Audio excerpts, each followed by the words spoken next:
Good morning, Rabbi. Today's daf is Bava Basra, daf Chavtes 29. We begin by thanking our sponsors.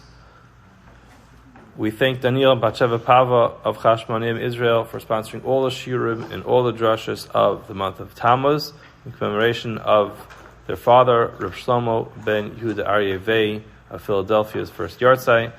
Again, we mentioned Reb Shlomo was a child survivor of Aushwitz and the TALMUD muvhak of Reb Michel Ber Weismendel. He left over 90 descendants for yireh Shamaim. May his neshama have an aliya l'Gan Eden and the family a neshama. Today's daf is daf Chavtes. We are going to begin on daf Chavches Amud Beis,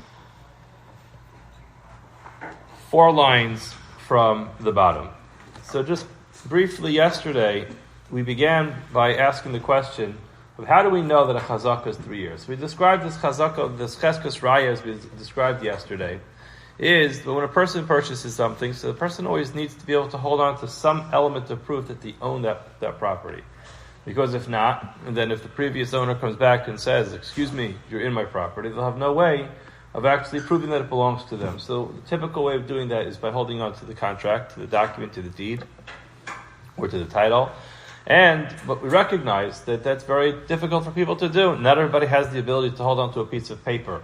We can't require a person who buys a piece of property to hold on to a piece of paper for eternity, because the reality is that things get lost. And therefore we described that a chazaka, cheskes raya, person can do something that will allow them to just prove that they own it by virtue of the fact that they've been there. What does that look like? It means that they've been there consistently through 3 consecutive operating seasons. And that's why we described that it depends how a particular field is used. If a particular field is used normally every day throughout the 3 years, so the person has to use it normally every day throughout those 3 years. If it's not normal to use it every single day throughout those 3 years, in such a case, a person would not have to be there every day throughout those 3 years, but they'd have to be there at every expected point that it would be used during those 3 years.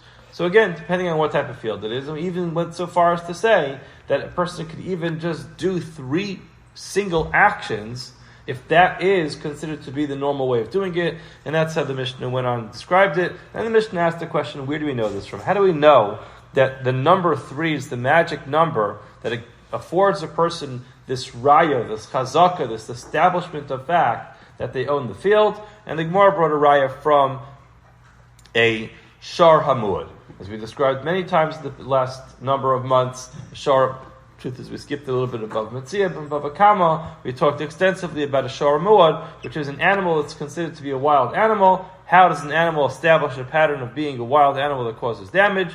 It gores 3 times. And basically, yesterday we analyzed that, we made those comparisons, and we said that yes, a person will be able to establish that they own something by virtue of the fact that they've been there for 3 years, or that 3 years have passed, and that the original owner did not have any comments to make. In other words, it's not reasonable, we pointed out from Rashi yesterday, it's not reasonable to assume that a person would be squatting in your field or in your home and the original owner would just say nothing. The fact that the original owner said nothing is proof positive that he does not own the field anymore, and that the next owner, the new owner, actually the person who's living there, does own the field. Now the Gemara makes an assumption that since the Gemara brought this proof from the Holchei Usha, as we described yesterday, the Holchei Usha was the base in the Sanhedrin that was located in Usha, and we at the end of the Yom explained that the Holchei Usha was Rabbi Yishmael. The Gemara makes an assumption that there are a Rabbanon, an unnamed number of sages, of Chachamim, who don't necessarily agree with the Holchei Usha as to the source of Chazaka being 3 years, coming from a Shar Tam and a Shar Hamud. Therefore, the Gemara asks the following question: L'Rabbanon Mai. According to the Rabbanon, how do we know that a Chazaka is going to be 3 years?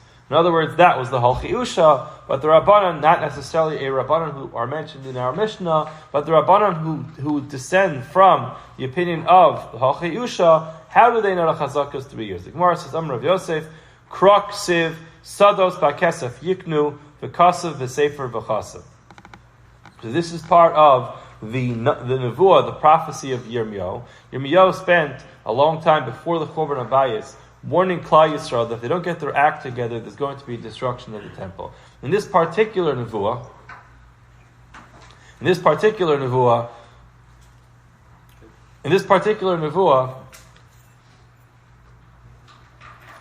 he was giving a prophecy. He was saying that the Malucha of Tzidkiyahu is going to come to an end at the end of 2 years. So the Gemara explains, Shaharei Navi Omeid Be'eser, he was standing up in the 10th year, Umazhir al Achas Esrei, and he was warning them about the 12th year.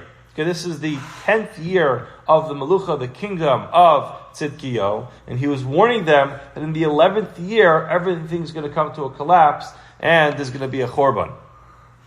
So he was telling them that you should buy fields, v'kasav v'sefer v'chasim, and make sure to hold on to those documents. Now, if a chazaka would be established in 2 years, it wouldn't be necessary for him to provide this warning that they have to hold on to a document. In other words, what would have happened would have been that they would have gotten up and they would have bought fields. They will be there for 2 years. They'll establish a chazaka, and even if there's a destruction, even if there's some type of breach that happens and their documents get lost, they still be able to own their fields because they have a chazaka. Now, why did he tell them, hold on to the documents? The answer is because it would have only been 2 years, and 2 years is not enough to establish a chazaka, and therefore you see clearly that they needed to hold on to the documents beyond 2 years, so clearly 2 years is not enough for a chazaka. You'd have to have at least 3 years for a chazaka. So we don't really have proof that 3 years is enough. We have proof that 2 years would not have been enough for them to be able to prove that they own the fields or any type of real estate.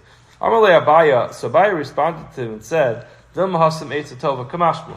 that's not proof that they need to have 3 years.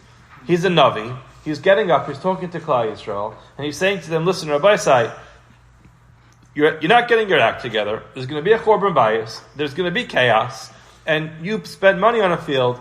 If you want to hold on to your field, Be'ezus Hashem, the Beis Mikdash is going to be rebuilt.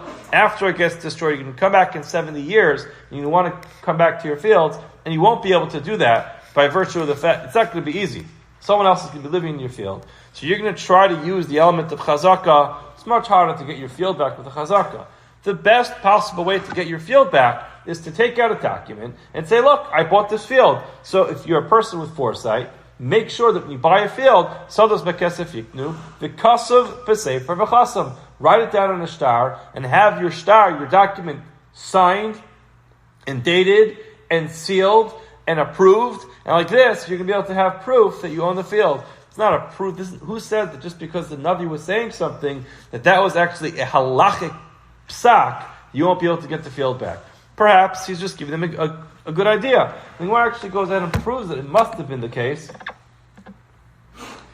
Dilo tema achi, if you're not going to say that, when he continues, actually it still says over here, not hearing anything. Not sure if. Dilo tema achi, if you're not going to say that he was just giving them a good idea, banu batim v'shavu v'natu ginois v'achlu es piryan Maika Amar. When he continues and he says, build homes and return. V'natu ginos, plant gardens. V'achlu es piryan, and eat their fruits. Now, what halacha was he telling them? Was he telling them you have to have a garden in your house? Was this like the minimum required landscaping that was required when you bought a house? Were these zoning laws?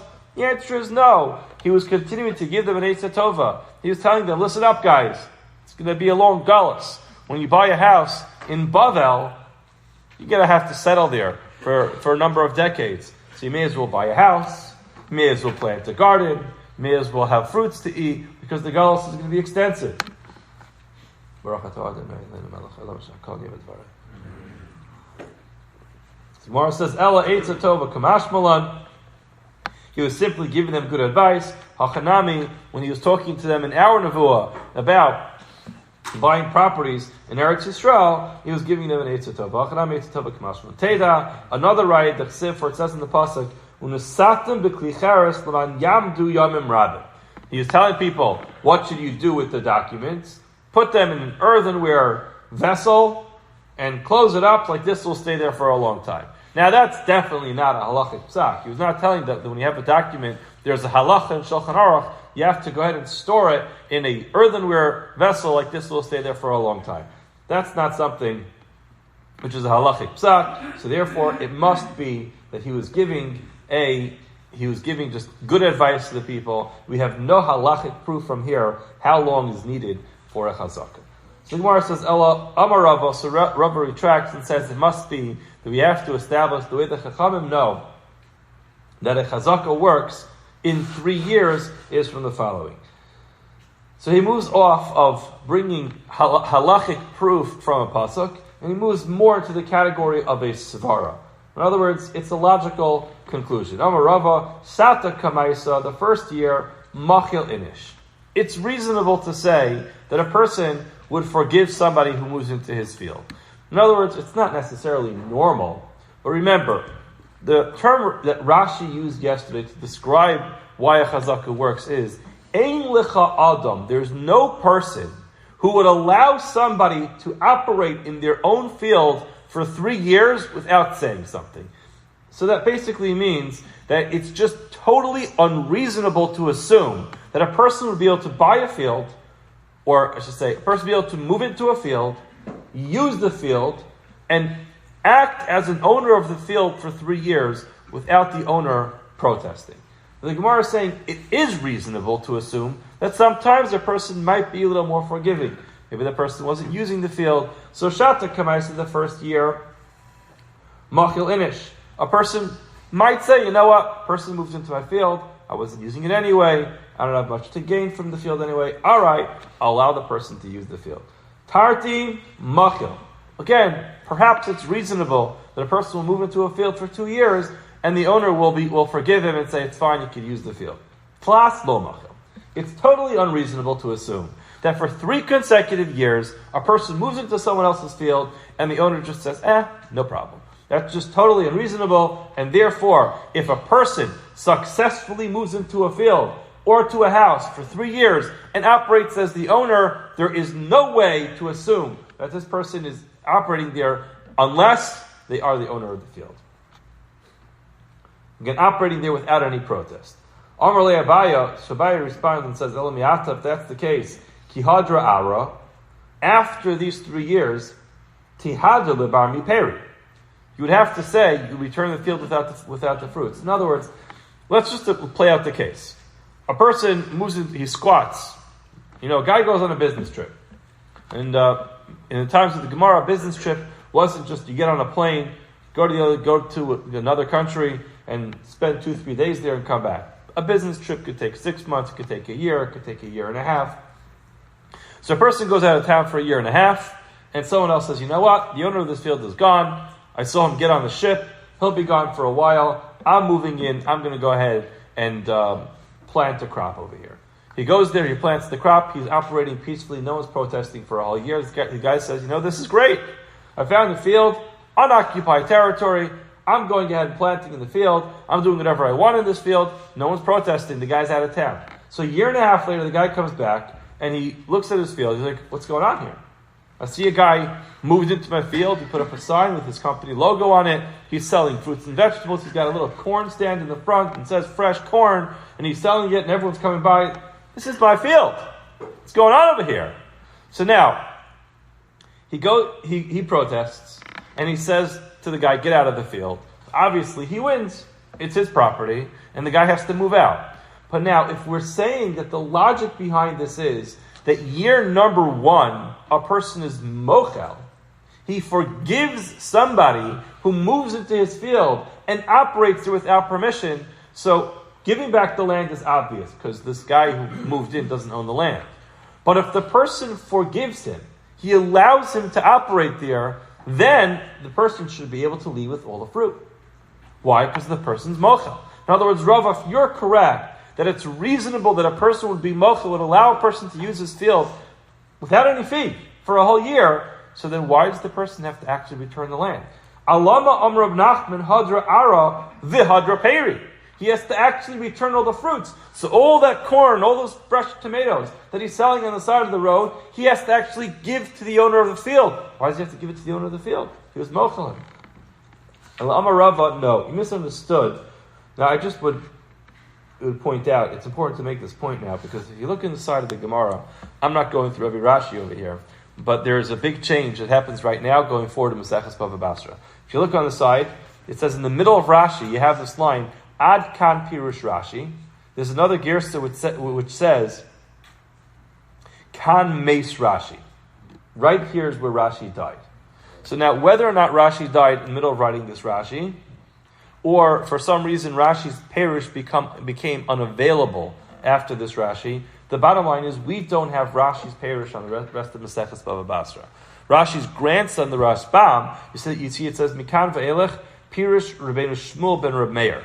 From here on, throughout the rest of the Masechta, we have the Pirush of Rabbeinu Shmuel ben Reb Meir, that's the Rashbam, and you'll notice that Rashi, what looks like Rashi's, but the Pirush Rashi, which is the Rashbam over here, becomes much more extensive. And I have to tell you, it makes the Amudim look much shorter from a Gemara standpoint, and looks much more complicated from a Mefarshim, a commentary standpoint. That's really because the Rashbam just writes a little bit more long-handed. The Rashbam, it's actually, they're not long, difficult Rashbams to read. It's just explaining the Gemara. But it comes to show Rashi had a very special gift. And Rashi was able to write clearly and explain the Gemara in a clear way, in a very concise way. It was something which was very unique and very special about Rashi. It's a gift that Rashi had. Now the Rashbam, obviously, he was gifted also, and his pirush is very easy. It flows very well. It's a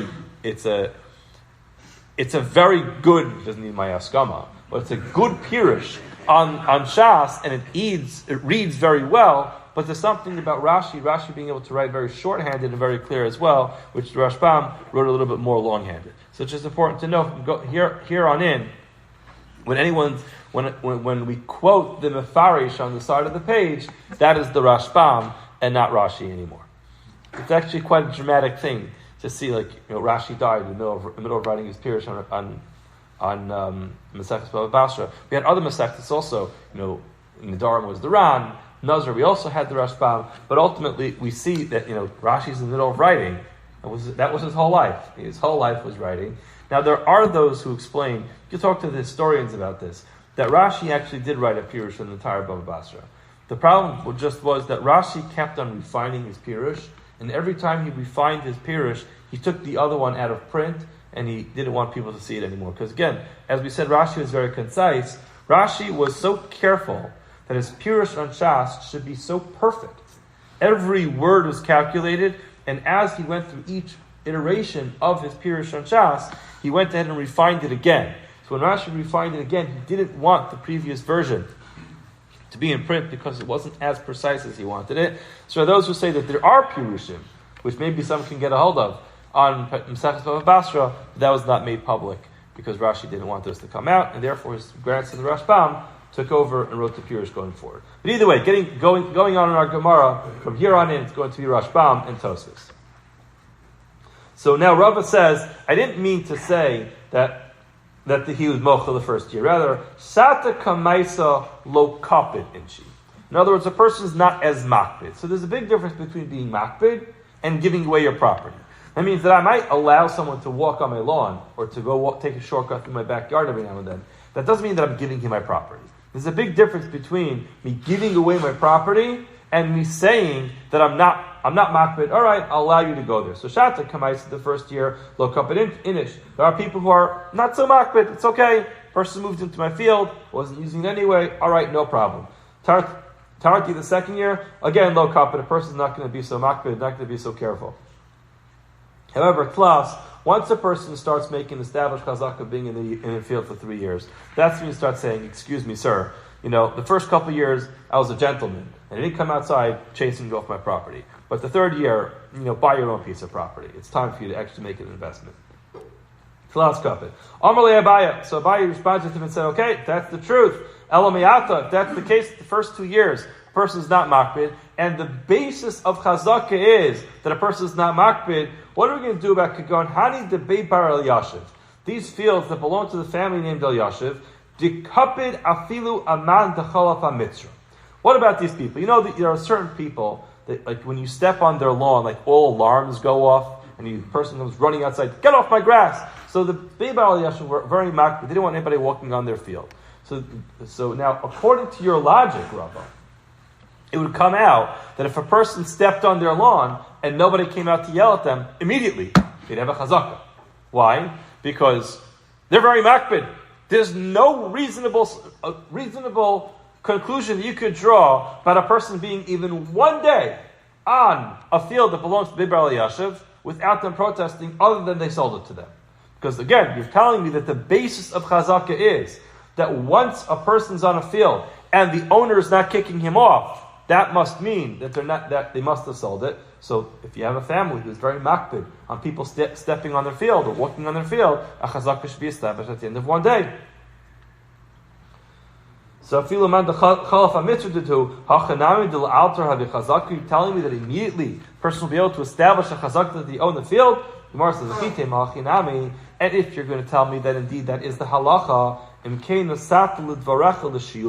what you're essentially telling me is that every single piece of property is going to have its own laws, and that's just unreasonable. In other words, the idea is that if your whole svara rava is that once a person's out of the category of what's normal to be makbid on, what's not normal to be makbid on, and you're still there, in other words, if you're still in someone else's field, beyond what's normal for a person to be forgiving, and no one's protesting, that means that you have proof positive that you own the field.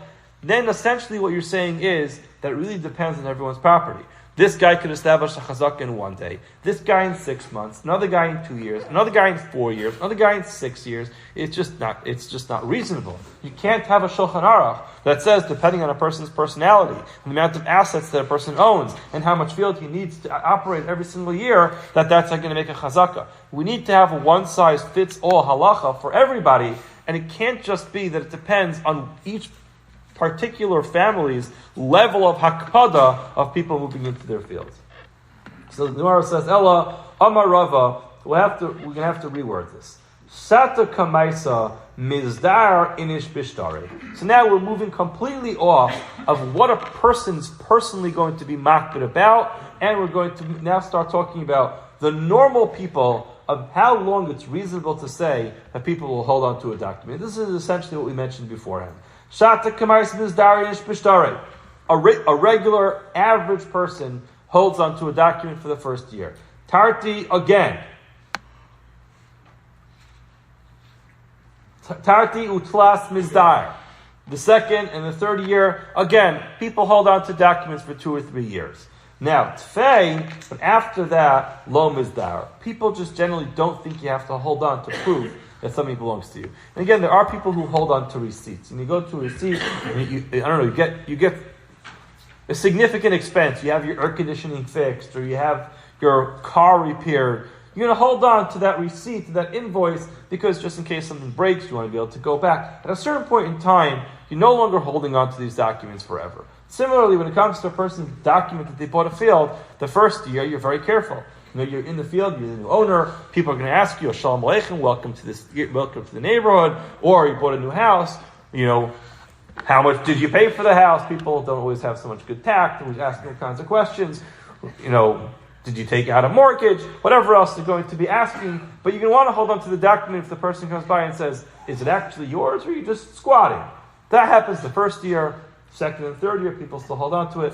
4 years in, it's just not top of mind anymore. You're going to have to hold on to the document to prove that you own it. You might put it away, but it's very easy for it to get misplaced, and therefore, chazaka is established off of average behavior that people don't hold on to documents more than 3 years. So the Gemara says, okay, Amalei Abaya, Elamiata, if that's the case, that it's just dependent on how long a person normally holds on to a document, macha shelo b'fanav lo tahavi macha. If the original owner protests your being in the field not in front of you, that should not be a valid macha. Because he could say to him, if you would have made the protest in front of me, and I would have known that someone is protesting my ownership of the field, I would have held on to it for 4 years, 5 years, or 6 years. The Gemara says no. No. We said this yesterday. Chavra islay, v'chavra islay. You don't have to make a macha in front of the person. You can understand it can be overwhelming to go to a person and say, you don't belong here, get out. But you can go to someone else and say, just want everybody to know, I'm coming past this field over here, I see a stranger operating the field, or I'm passing by my house, someone's in my field, I want everybody to know that this guy doesn't belong here. It's much easier to do that. You take out Aiden, you pull out a couple neighbors and say, remember I used to be the neighbor? I don't know, I went away for a few days and came back with someone else, found someone else living in the house. I'm devising a strategy to get the guy out, but I want you to know I didn't sell him the property, it's not his, it doesn't belong here, and that is sufficient. And guess what? Within 15 minutes, the entire neighborhood will have heard that someone else is squatting in the house, and it's expected that the squatter as well will find out. Okay?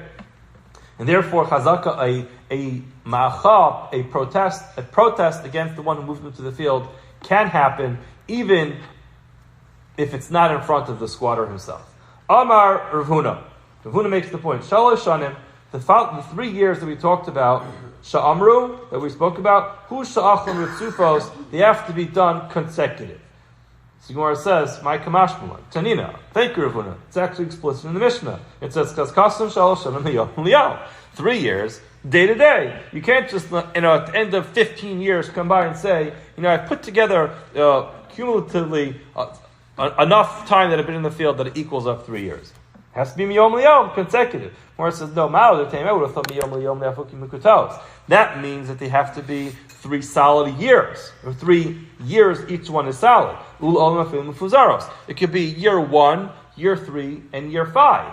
Who says it has to actually be 1, 2, 3? As long as year 1 is complete, year 2 is complete, year 3 is complete, that should be enough. But who says they have to be 3 consecutive years? Kamashmal, they have to be 3 consecutive years. Amar Rav Chama.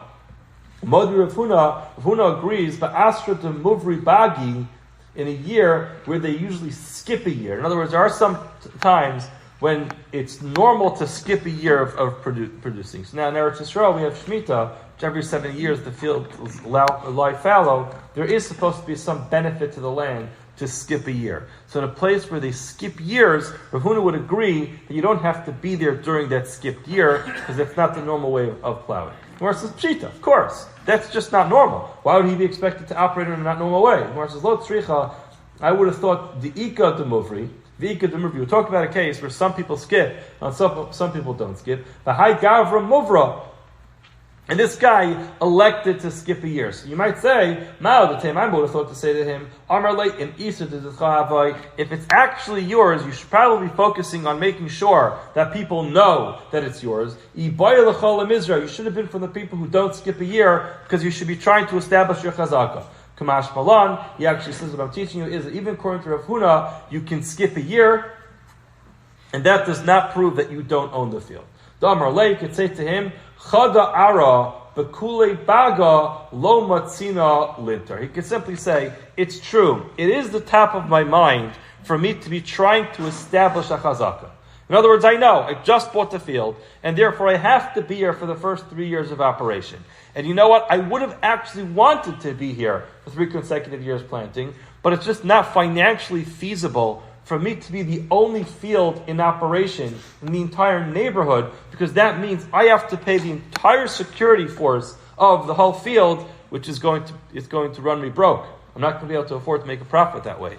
In other words, if everyone's fields are operational, so then we get together and say, listen, there's a whole area of fields. We could hire one security team to secure all the fields. We all chip in, and therefore it becomes reasonable. But if I'm now single-handedly responsible for all the security of my field, and I can't get anybody else to chip in because everyone else is on vacation and on a sabbatical year, I won't be able to afford it, and therefore it's completely reasonable that he won't plant that year either.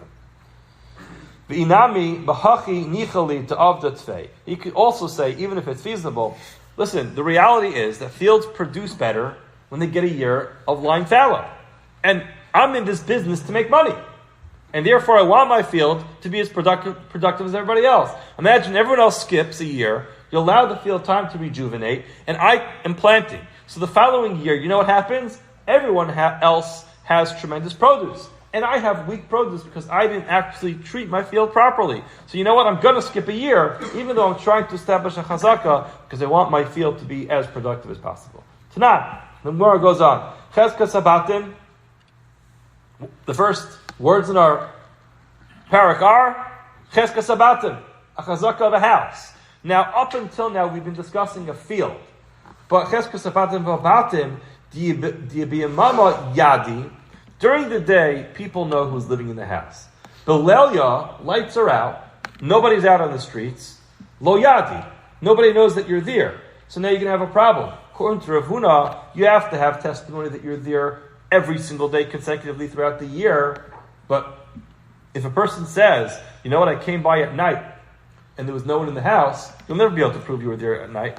Who has Eidim that they're in their house at night? Being in the house at night is a private time. Amar Abaya, man masra batim. Who testifies about someone living in a house? Shivavi, neighbors. Shivavi made the other. Neighbors know everything. This is an important thing to know in life. Everything that happens in your house, assume your neighbors know about it, so be careful about what happens in your house. Shivavi made the yadi biyamama ubelaya. They know about things that happen during the night, during the day. Your neighbors can say, oh yeah, they're home. I saw they came home. They were waiting for Shabbos. They came home at 4 o'clock in the morning. They just know everything. People know, and therefore they'll be able to testify. Rava Amar Kigon Da'asi Beitrei, Va'amri Anan Agrinan Mine, V'darinan Bei Talas Shnin B'yamamo B'lelia. So Rava has a more reasonable solution. He says, you know what? Who's a typical person? I see Dovi's laughing back there. Dovi's my neighbor. I don't know what he's telling Aryeh about what goes on in my house at night. But either way, Rava says it's not necessarily the neighbors who know everything, but it's the tenant. When you buy a property, the tenant who's living in the house can say, we live here, and we're renting from Reuven. So we've been there every day, day and night. Amarle, Rav Yemer, Rav Ashi. Hold on a second. How could you rely on tenants to testify that they were living in the house day and night, and that the property belongs to Reuven or to Shimon? These people are no geya. Why?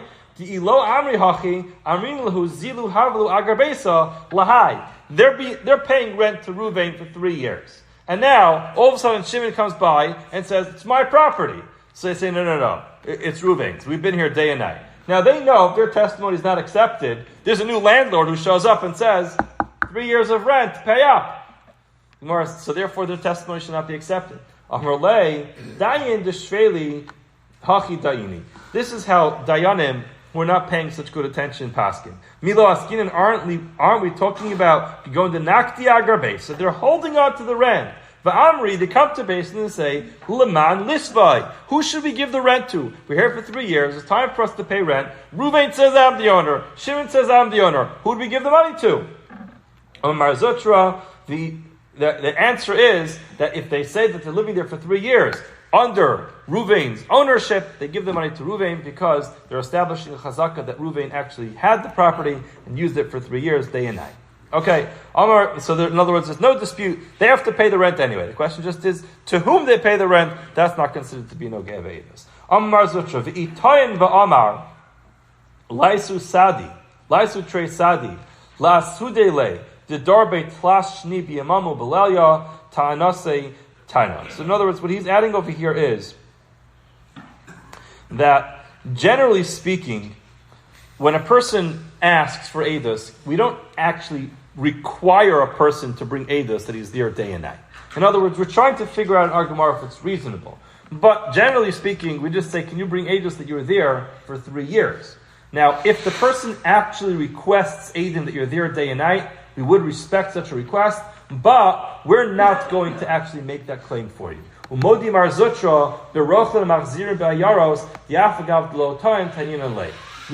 So Mazutra says, if the owner of the field is a peddler who's constantly traveling, and In other words, it's perfectly reasonable why this person didn't know that someone was living in his house. We, the Beis Din, will actually advance this claim for this person and say, listen, you moved into the house, you claim you bought it, you claim you're living there. Here's the requirement of the edus you have to bring to prove that you lived there. The Afagav Lo Tan, even though this Rochel, this peddler, did not go ahead and make this claim, Tanina Lei, we will make the claim for him. Tanina Lei Anan, we will make the claim for him and require edus to use their DNA. Rav Huna, who says you have to have consecutive operation inside the field, Bechanusa de Mechuza, Liyamama Avida, Lelelia, Lo Avida. In Chanusa de Mechuza, so if you look at the Rashbam over here, Afagav de Boy Ritzufis Yom Valayla, Bechen Vasa de Mechuza, Chanuyas Shemochra Ben Lechem V'yayin, Di Itoyin Ein Choshen L'tanasei. When it comes to a person who rented a storefront, so in such a case, nobody should, or at least nobody should be, living in their store day and night. There's a time when you're in the store, there's a time that you're not in the store. The fact that you're not there during the night is no proof of anything. He went home to be with his family. And therefore, even if the person says, can you prove to me that you were in this storefront all day and all night, 24 hours a day, for 365 days a year, we'll say, no, he doesn't have to have proof for that because it's just not reasonable. People are not going to be there. Why do you Mama Avida, Lelel Avida? People are not normally there during the night. Rami Bar Chama, Rav Ukva Bar Chama. So here we have a story. Rabbi Bar Chama and Rav Ukva Bar Chama, they were Zavan Hahu Amasa B'Hadi Adadi. Together, they had like it's not really a nanny share, but they had they shared an Amasa, a servant to go ahead to work for them, to clean their houses, to do whatever they needed. So Mar Ishtamish Barishana Shlishis V'Chamishis. One of them used her services for year 1, 3, and 5. Umar Ishtamish Bashni Revius V'Shishis. The second one used her services for the 2nd, the 4th, and the 6th year. Now Nafak Ir Ilaveh. Someone came by and said, well, this maidservant that you have over here, what are you doing with her? She belongs to me. I was the one who bought her services. So Asla Kamei the Rava. They came before Rava, and Amar Lahu, Rava said to them, my taima avdisuhachi. Why don't you guys do this strange thing where one of you gets her year 1, 3, and 5, the other one gets her 2, 4, and 6? So they responded, there's a kihechit lo techasku adadi. None of us wanted that the other one will establish a chazaka. In other words, imagine Rami uses her for the first 3 years, and then Rav Ukva says, it's time for me to have the maidservant now. And he says, sorry, she's mine. I actually have her for 3 years. I'm a chazaka, she's mine, no one complain. So therefore, Rav Ukva, sorry, you don't get the services. So therefore, they intentionally established this where it's only year 1, 3, and 5. It's like this, no one gets a chazaka. So you said, just like for the two of you guys, there's no chazaka. You've ruined your chazaka for each other, you've ruined your chazaka for everybody else, and therefore you have to return this maidservant to the original owner who's complaining. That's only if they did not write a document that shows that they're sharing this sale. Once you write a document that says the two of us bought this together and we're just going to share it in every other year, then there's going to be the people hear about these types of documents, and therefore it's expected that the owner hears that the established use of this maidservant for 3 years. It happens to be 3 years together, but either way that would be fine. There would be a chazaka, and the two of them could put their chazaka together. And the Gemara actually talks about this in the greater detail later on in the parak, that you can actually have a sheer chazaka. Amar Rava, what if a person used an entire field but left out one area, one square area? So halacha is kana kula chutz b'beis Rava. He owns the whole thing besides that one area. Why? Because the owner can say the reason why I didn't protest about that one area is because you weren't using it, so I assumed you knew it wasn't yours. Amar Rav Huna, Braid of Yeshua, v'lo amar el del barzriyahi. That's only if that particular area was usable for planting. Avalad barzriyahi. If you can't plant on that area, cunning, he will be able to be koneh agav ara. He's koneh with everything else. In other words, we're not talking about the chazaka which gives him the establishment of kinyan, as we mentioned. But we'll be able to say the reason why he wasn't there is because it's not usable. Since it's not usable, he wasn't there, but the fact he's in the rest of the field does actually show he owns the whole field. Maskavla Rabbi Bar Abaya. Rabbi Bar Abaya says, hold on a second. Elamiat, if that's the case, a very rocky field, how is a person going to be able to establish ownership of a rocky field? You can't plant there. How do you do that? You use it another way. Not every field is used to actually plant. You could use this field as a storage house. You spread out your tools there, or you're going to spread out your fruits, which you want it to dry in the sun. But ultimately, if that's the case, if you have a particular part of your field which is not usable for agricultural purposes like planting, use it for something else. Store your lawnmower there. And therefore, if you're not going to be there, you're not going to be able to have proof that you own it. There's a couple more lines. A person came to his friend, and he said to him, "My boss, what are you doing living in this house? I bought this house from you. You're the seller, I'm the buyer, and I've been here for 3 years. I know you've been here for 3 years. However, I was living in the inner chambers of this house. It's a large house. You occupied the exterior perimeter of the house, but I've been living in the inside." Also, the command of Rav Nachman, they came for Rav Nachman Amalei, Zil Berora Chilaska. If that's the case, you actually have to prove that you were there for all those years. And Amarava, you know what? Let's stop here, because the Gemara is going to continue tomorrow, so we'll stop here. We'll repeat this Gemara again tomorrow. Have a wonderful day. I'll see you all tomorrow. Mitzvah Shem.